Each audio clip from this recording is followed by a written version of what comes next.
যে কার্যক্রম, আমরা হচ্ছে সেই গঠনতন্ত্রেরই একটা মানে প্রতিচ্ছবি দেখতে পেয়েছি, যে শিক্ষার্থীদের মধ্যে প্রশাসনও আসলে শিক্ষার্থীদের মধ্যে আমাদের সাথে একটা গেম খেলা ট্রাই করতেছে, যে তাদের সব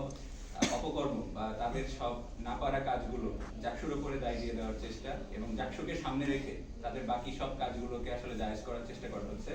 এইটা একটা ব্যাপার। আর আরেকটা ব্যাপার হচ্ছে যে জাকসুর যে প্রতিনিধিরা আছে, আমরা জানি যে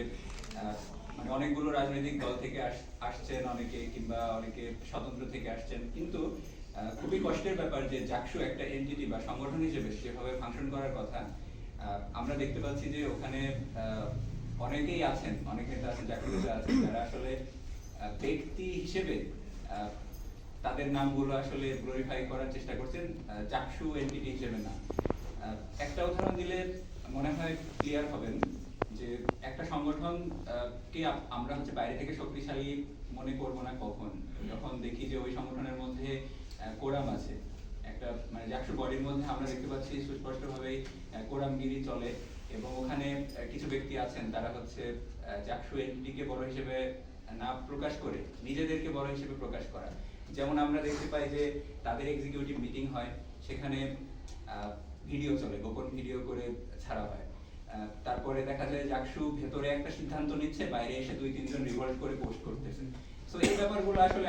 শিক্ষার্থীরা আসলে কি মেসেজ পায় যে জাকসু আসলে প্রপার বডি হিসেবে ফাংশন করতে পারতেছে না, এবং আমরা সচেতন শিক্ষার্থীরা মনে করি যে এই প্রচেষ্টাগুলো আসলে মানে জাকসুকে দুর্বল করার জন্য, এবং জাকসুর থেকে আমাদের যে প্রত্যাশা, সেই প্রত্যাশা আমরা মনে হয় না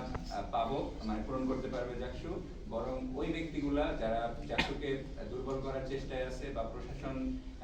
ঢাল হিসেবে ব্যবহার করার চেষ্টায় আছে, এক্ষেত্রে আমাদের মনে হয়েছে যে শিক্ষার্থীদের ভয়েস রেজ করার জায়গা আছে, এবং আমাদেরকে এই জায়গায় বলিষ্ঠ ভূমিকা রাখার সুযোগ আছে। অপকর্মের ঢাল হিসাবে বলতে আমি একটু